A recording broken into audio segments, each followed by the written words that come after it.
na tela e o som está perfeito. Obrigada. Boa tarde a todos que participam. Eu agradeço muito estar participando desse evento. Meu professor orientador ele não pode estar presente aqui na apresentação, mas eu vou dar seguimento nas atividades. Esse trabalho foi fruto do meu artigo de conclusão do curso. Eu sou bacharel interdisciplinar em Humanidades pela UFOB e atualmente eu estudo arqueologia na UFS. Para iniciar, eu apresento um resumo. Eu não vou fazer a leitura dele inteira, vou fazer uma apresentação rápida só dos objetivos, que são sobre as apresentações dos imaginários toponímicos do Centro Antigo de Barreiras, Bahia. Os objetos foram os sujeitos históricos, que são representados nas placas, bustos, nas praças e nos becos. Alguns referenciais teóricos que eu trouxe no meu texto foi o Chartier, com a história cultural, Castoriadis, com a instituição imaginária da sociedade, e Maria Dick, para poder conversar com o tema toponímio, né, de fato. Como um dos primeiros resultados, a gente pôde reconhecer um sentimento republicano, pois as datas são próximas a esse período histórico no Brasil. A quase que invisível, mas presente, nome de mulheres no Centro Histórico Barreirense, e o que eu trago um pouco na discussão no final são os resíduos urbanos, que eu chamo de resíduos urbanos, que são os becos e a relação que a população de Barreiras tem com esses becos. Para iniciar minha pesquisa, eu faço uma proto-história de Barreiras, que eu chamei de espacialidades atravessadas por tempo, pois no Centro Histórico Antigo, como nas diversas outras cidades, há sempre essa troca entre o moderno e o antigo. E em Barreiras eu pude ver isso também. Eu não sou da cidade de Barreiras, eu sou de Salvador, mas eu morei lá por um tempo, em que o Centro Histórico Antigo ele tem esses dois lados. Ele tem tanto aspectos históricos quanto modificações urbanas mais modernas.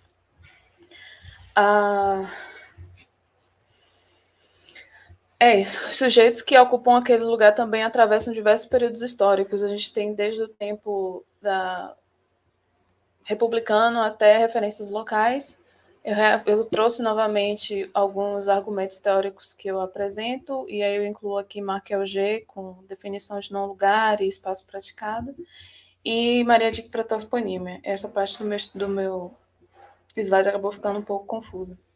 Mas um referencial sobre toponímia, eu vou fazer uma leitura bem rápida, é em relação à onomástica, né? Que a toponímia que cuida dos estudos dos nomes próprios de especialidades, que propõe uma classificação para as significações simbólicas dos nomes, e por essa proposta metodológica para análise das fontes, podemos desnaturalizar as toponímias, pensando para além do nome dos homenageados. E é esse olhar que eu trago para a minha pesquisa também, que a gente vai procurar compreensão histórica por apresentações e uma construção modelada por clivagens de diferentes ordens. Aqui foi só para ambientar e mostrar como é a cidade de Barreiras e o perímetro que foi pesquisado. Essa cidade de Barreiras ela é cortada por um rio e só essa parte em azul que foi pesquisada. Para iniciar o meu capítulo de fato, o primeiro capítulo é o Praças e Coronéis, a representação do poder político. Eu montei a imagem só para ilustrar também na hora da apresentação, porque foi feita uma pesquisa durante a pandemia, praticamente. Eu tinha algumas entrevistas de antes do ano de 2019 e depois eu tive que procurar muitos em acervos digitais da própria universidade, no núcleo de memória, e aí encontrei algumas fotos. Essa foto à direita, abaixo, é uma antiga praça que hoje não existe mais na cidade, ela foi suprimida.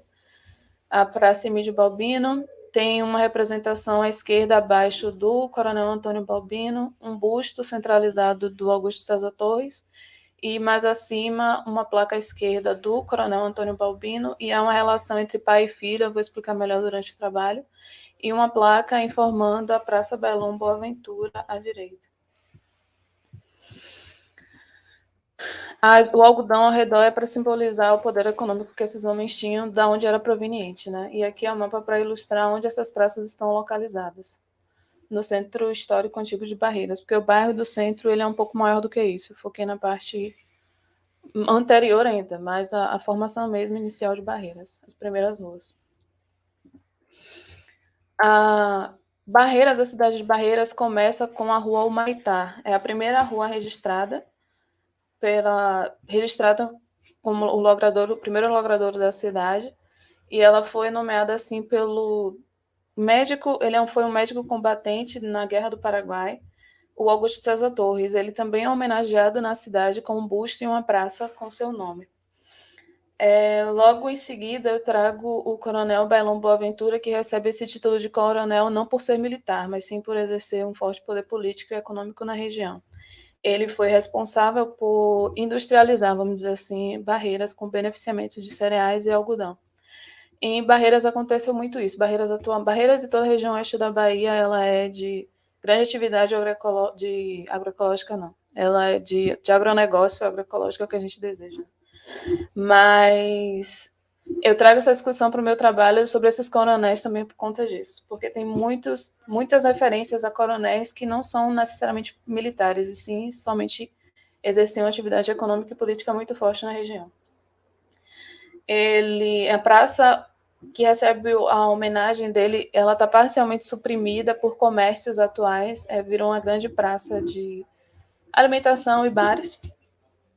Em seguida, eu discuto um pouco sobre os balbinos, e há essa relação meio confusa entre pai e filho. A gente não sabe muito bem quem está sendo homenageado, porque o coronel Antônio Balbino pai, ele foi um latifundiário muito rico, que se casou também se uniu a uma família também muito rica com relações ao setor agrário, que é a família do Geraldo Rocha, que veio fundar a Companhia Sertaneja, e também teve um grande impacto social para Barreiras. Esse era o pai, e tem o Antônio Balbino Filho, que também é homenageado em Barreiras, com o nome de uma praça. E o Antônio Balbino Filho, ele chegou a ser governador da Bahia, e foi ministro em diversos outros governos, e ele também impactou diretamente na economia de Barreiras. E o que é mais interessante, e eu apresentei no meu trabalho, é que a própria população de Barreiras não identifica essas praças como a Praça dos Balbinos, ou a Praça do Coronel Antônio Balbino. Eles associam muito mais à paisagem que ela apresentava e apresenta atualmente, porque a praça, por um período, foi chamada de Praça dos Comerciantes, e eu tenho isso registrado em fotos. Um fotógrafo muito conhecido da cidade de Barreiras, ele escrevia atrás de todas as fotografias o nome dos locais, e ele deixou bem claro que era a Praça dos Comerciantes. E na fotografia a gente vê a representação de comércios mesmo acontecendo, e atualmente a praça é chamada de Praça de Alimentação, que contém diversas lanchonetes e comércios ao redor. A identidade dos Antônio Balbino acabou sendo não identificada e não relacionada com as pessoas que utilizam da praça, justamente porque elas associam muito mais ao que elas veem do que ao que foi nomeado. E aí o Simon Chama fala sobre isso, né, que a paisagem é um construto do imaginário humano, e ela sofre diretamente a influência da cultura que temos. E por isso são atribuídas as memórias aos lugares, gerando pertencimento ou estranhamento. Nesse tópico da Praça Juarez Souza ou Celso Viana, esses sim são duas pessoas de fato. Uma dessas pessoas de fato tem uma relação com o militarismo, que é o coronel Celso Viana. Primeiro, Juarez Souza, ele foi um deputado responsável assim, por influenciar as divisões do município do oeste da Bahia. O oeste da Bahia era um grande terreno para plantação, e foi sendo dividido justamente no período de mandato em que ele influenciou muito essas divisões, beneficiando ou prejudicando a depender dos interesses econômicos ou sociais de cada grupo. E ele recebeu essa homenagem com uma praça muito importante, de grande destaque em Barreiras, porém, com um tempo depois, na década de 70, um prefeito quis fazer uma homenagem ao coronel Celso Viana, que ele era o comandante das tropas do 4º Batalhão, o 4º BEC de Barreiras, é um batalhão para construções. Eles foram responsáveis por criar a via que liga o interior da Bahia ao litoral, fazendo escoamento de toda essa produção agrícola. Então, também foi um homem que teve o seu nome marcado por conta disso, econômico e politicamente muito relevante. E aí o prefeito ele decidiu homenagear o coronel Celso Viana, renomeando ou destoponimizando, né, uma praça que já tinha uma relação com uma história barreirense. Só que essa troca também foi perdida com o tempo, porque as pessoas de Barreiras não identificam a praça como Praça Coronel Celso Viana, elas chamam apenas de Praça do Cais. Elas se relacionam melhor com o local, associando ao que elas veem, ao que elas estão acostumadas, ao cultural delas. Elas associam a praça a ser a Praça do Cais, porque justamente ela está beira rio, ela tem toda uma relação com os outros espaços que são também relacionados ao Cais de Barreiras. E o imaginário republicano que eu pude notar no Centro Histórico de Barreiras está justamente também relacionado à data de emancipação da cidade. A proclamação da República foi em 1889 e a elevação de Barreiras enquanto cidade foi em 1891. Então, o Brasil como inteiro, e isso é um exemplo que a gente pode pegar em diversas outras cidades do Brasil, foi sofrendo essa mudança de toponímia para poder apagar as relações com a monarquia e criar uma nova visão de nação, um novo ideário de nação, que era justamente focado no período republicano. Então, além desses nomes voltados a Rua Humaitá, ao César Augusto Torres, também tem as ruas e praças relacionadas ao 15 de novembro, a proclamação da República, tem a Rua 7 de Setembro, tem Praça Marechal Deodoro da Fonseca, mas eu não trouxe todas elas para o meu trabalho porque eu queria fazer muito mais uma referência local do que abranger a todo o Brasil, né? Mas existe também. E aí, já fazendo um gancho para o próximo capítulo, eu vou falar sobre que é do Partejar da Avenida ao Ensino da Rua, as apresentações femininas do toponímio urbana, começando pela professora Guilma Porto, que é essa que está à direita, e aí abaixo tem o nome com a placa dela. Ao fundo tem o Grupo Escolar Costa Borges, que ele tem muita relação também com esse ideário republicano, e ele consegue fazer essa ligação entre o primeiro e o segundo capítulo. A Benedita Silveira, que foi uma parteira, eu vou falar após a Guilma Porto, e eu informei a placa com o nome dela, Irani Lima Pinto, mas eu não tenho tantas informações, inclusive eu deixo isso bem claro no meu trabalho, porque eu não achei nem documentação, nem fotografia, eu só fiquei apenas nos relatos e eu não pude registrar como eu queria poder aprofundar mais a pesquisa. Isso acaba ficando para outros níveis ou outras pessoas que também se interessem por essa área pesquisar. Essas são as ruas, Guilma Porto, Benedita Silveira e Irani Lima, localizadas no mapa no Centro Antigo de Barreiras. E começando pela professora Guilma Porto e o Grupo Escolar Costa Borges. Ele foi fundado, o colégio, entre os anos de 1925 e 1927, ali já no século XX. Mas o Brasil ainda vivia muito esses ares republicanos entre os séculos XIX e XX, justamente a busca por formar uma nova nação também tinha bases na educação, e aí se procurava, né, trazer os ideais europeus através da educação das escolas, e o grupo escolar serviu muito para isso. Quem fala sobre os grupos escolares, a referência que eu trago para falar sobre os grupos escolares no meu texto é de Ben Costa, é o Marcos Levi Albino, quando ele fala sobre como o golpe ao regime monárquico e o sucesso da tomada de poder pelos republicanos, com o golpe, inclusive, com o golpe. Coube, portanto, ao novo regime representar e esboçar uma escola que atendesse os ideais que propunham construir uma nova nação baseada em pressupostos civilizatórios europeizantes, que tinham na escolarização do povo e letrado nos seus pilares de sustentação. E, geograficamente, a escolha do local para construir essa escola, onde a professora Guilma Porto foi diretora por mais de 10 anos, e eu trago em uma das referências do meu texto, Pamplona, ele é um barreirense, ele publicou um livro de memórias e ele falava sobre a professora, que ela era bem rígida e impunha a ordem e o progresso, que é um lema republicano. Geograficamente, a escola Costa Borges está em um ponto alto da cidade, ao lado da igreja matriz, ao lado da principal igreja de Barreiras, que chama bastante atenção pela torre, está em um local principal, em frente a uma grande praça, e logo ao lado está a escola Costa Borges, que foi a primeira escola institucional da cidade, né? Até então era feito só educação em casa. Para falar sobre a Avenida Benedita Silveira, da parteira Benedita Silveira, eu trago alguns argumentos sobre poder simbólicos e relação de poder, porque o ato de partejar, a arte de partejar, já foi muito associada a subalternizada, posso dizer assim, uma profissão de mulheres e associadas também à herbologia, a curandeiras, saberes não institucionalizados. Então, era bem marginalizado, porém, a parteira Benedita Silveira ela foi muito valorizada e muito querida o conhecimento que ela tinha, ela transmitia pelos relatos que eu pude coletar de algumas pessoas da cidade de Barreiras, e muitas pessoas da alta sociedade de Barreiras, inclusive o Antônio Balbino pai, ele requisitava os serviços da Benedita Silveira pelo conhecimento que ela trazia. E isso deu a ela um certo status social e garantiu que ela fosse eternizada nas ruas de Barreiras, o que poderia muito bem ser apagado ou silenciado com a história. Por esse reconhecimento da arte dela de partejar, dos conhecimentos que ela tinha, ela foi eternizada. E... Risiane, Oi? só para avisar que você tem mais 5 minutos. Já estou indo para o último tópico. Vou até pular a referência que eu ia ler, então. Obrigada. Seguindo,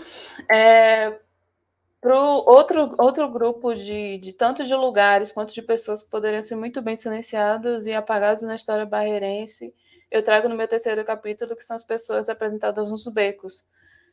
O Santo e o Folião dos becos barreirenses, outra representação normativa do centro histórico da cidade. Ao canto direito tem o Padre Armindo, em uma primeira turma de comunhão, de primeira comunhão, e ao esquerdo o primeiro presidente do Clube Dragão Social. Falar do Padre Armindo, havia muitos relatos que ele era um padre pacificador e muito calmo. Ele teve muito pouca ação social ou política, não, muito pouca presença política ou social na sociedade de Barreiras, mas como ele foi o primeiro padre a assumir a paróquia, ele acabou sendo reconhecido e a regência dele naquele local foi muito extensa, então ele ficou conhecido, mas ele não tinha tanta assim, relevância social, vamos dizer assim, ele não chegou a interferir nem provocar grandes mudanças. Mas ele ficou marcado na história barreirense e um beco que se localiza entre a casa e a igreja dele ficou eternizado como o beco do Padre Armindo. As pessoas se relacionam ele como apenas o beco ou o beco do Padre Armindo. E mais abaixo, na cidade perto do cais, existe a rua Beco do Dragão. E ela tem essa dualidade, ser uma rua e ser um beco. Existe o Beco do Dragão e existe realmente uma rua registrada com logradouro municipal chamada Rua Beco do Dragão. Inicialmente, quando eu estava começando meu trabalho, as discussões e pensar o tema, eu tentei classificar os becos como não lugares. Porém, para trazer o Markel G também e as instituições imaginárias custoriais. Como as pessoas se relacionam com esse beco, como houve uma certa identificação e afiliação a eles, aos nomes e às pessoas, à associação, eu não poderia chamá-los mais de não lugares, porque houve uma identificação. Eles são lugares praticados, eles são lugares relacionais com a sociedade e cultura barreirense.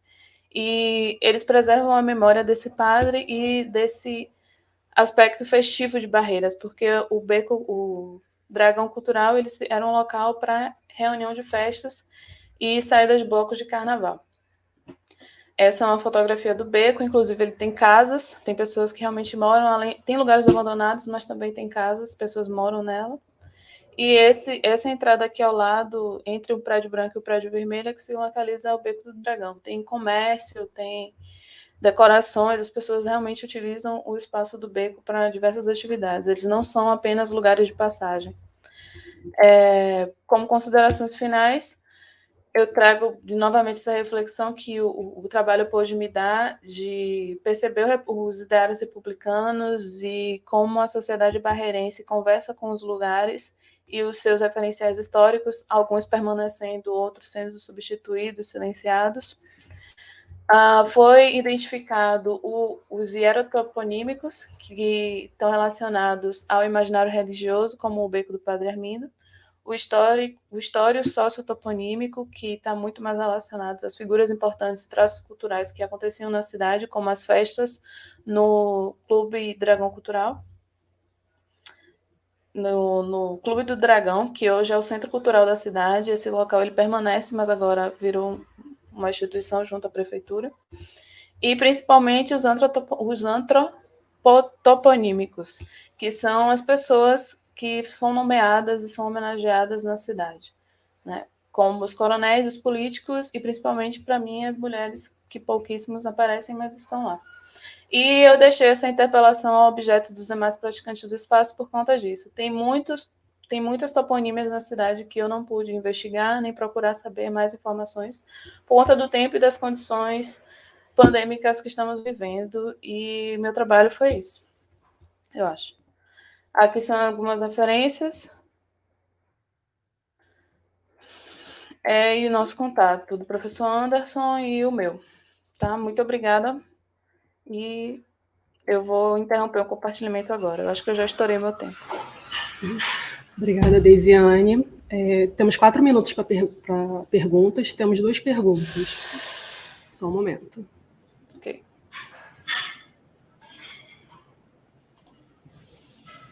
Você consegue ler? Sim, muito obrigada. Gostaria de saber, mas acredito que já falado como. Pronto. Alguns lugares houve a identificação, sim, como esses mais próximos. Quando eu pude apresentar o meu trabalho para barreirenses mesmo, a apresentação foi aberta na universidade, foi em modo remoto, mas aberta. E em alguns lugares as pessoas se identificavam com as referências, como o Beco do Padre Armindo, o Beco Clube do Dragão, mas houve também muita rejeição desses nomes formais, como eu disse. A praça do Antônio Balbino, as pessoas não identificavam onde era essa praça quando eu descrevia. Eu falava, gente, é aquela praça que fica entre tal rua e tal rua. Mas aí quando eu falei, é a praça de alimentação, aí as pessoas sabiam qual era a praça que eu estava falando, porque eles não conheciam os logradouros da forma que eles estavam sendo registrados pela prefeitura. Eles conheciam pelos aqueles nomes que eles davam. A Praça do Cais é o mesmo caso da Praça Celso-Viana. Ela tem a placa, tem um busto lá na praça mesmo dizendo que ela é a Praça Coronel Celso-Viana. Porém, os barreirenses eles não estavam identificando como isso. Eles identificavam como a Praça do Cais. Por mais que eu descrevesse no meu trabalho e colocasse mapa, eu tinha sempre que relacionar ao nome que como era comum a eles, né, que era a Praça do Cais. Comum também a mim, porque eu morei na cidade, eu tenho que pontuar isso. Eu morei durante tempo e eu convivi com esses espaços também.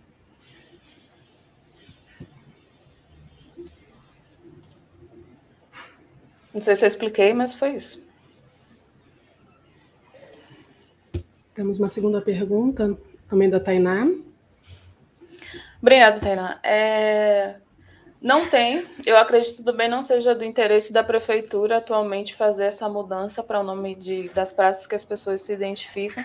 Pelo contrário, se for para mudar o nome das praças, vai ser justamente como foi nas prefeituras anteriores.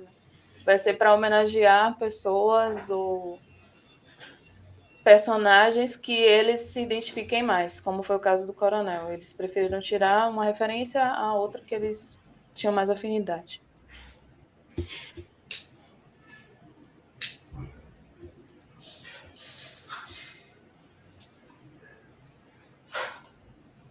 Deisiane, até o momento não tem mais nenhuma pergunta. Você tem 2 minutos. Se você quiser complementar alguma informação sobre o seu trabalho, fica à vontade. Sim, eu não falei sobre as fotos, né? Eu utilizei algumas fotos para fazer as montagens e a maioria delas foram fornecidas pelo Núcleo de Memória e História do Oeste da Bahia, que fica na Universidade Federal. Eles têm um arquivo. Até pouco tempo eles tinham um site disponível, onde também era possível ver essas fotografias, mas o site está fora do ar. Mas elas estão guardadas, né, no arquivo físico lá em Barreiras. Eu queria agradecer, deixar registrado ao Núcleo de Memória, que eles foram muito importantes nessa etapa também. Como eu falei, eu obtive muitas informações antes da pandemia, em 2019 ainda, através de entrevistas, então houve uma parte do meu trabalho que conteve a oralidade, apesar de eu não apresentar isso no texto. Eu faço as referências, mas eu não discuto a oralidade no meu texto para tratar das toponímias. E a pesquisa com o município. Eu não tive acesso a muitos documentos da prefeitura, inclusive por conta da pandemia e também por ser de difícil comunicação a prefeitura de Barreiras para esse aspecto. O que a gente teve acesso eram alguns cadernos que estavam no museu da cidade, de pagamento de despesas, algo assim, a gente achou muito pouca informação. E foram isso, os acervos mais procurados foram livros de memórias locais, um referencial teórico, as fotografias que eu pude achar no núcleo de memória e também com as coletas de oralidade, as pessoas contavam para mim e algumas pessoas tinham uma fotografia de algum lugar ou fazendo referência a alguma pessoa de Barreiras, né, que eu pude ter acesso. Deisiane, obrigada pela participação. Desejamos sucesso no seu projeto de pesquisa. Que você possa aparecer no próximo evento do simpósio, trazendo mais novidades do seu trabalho.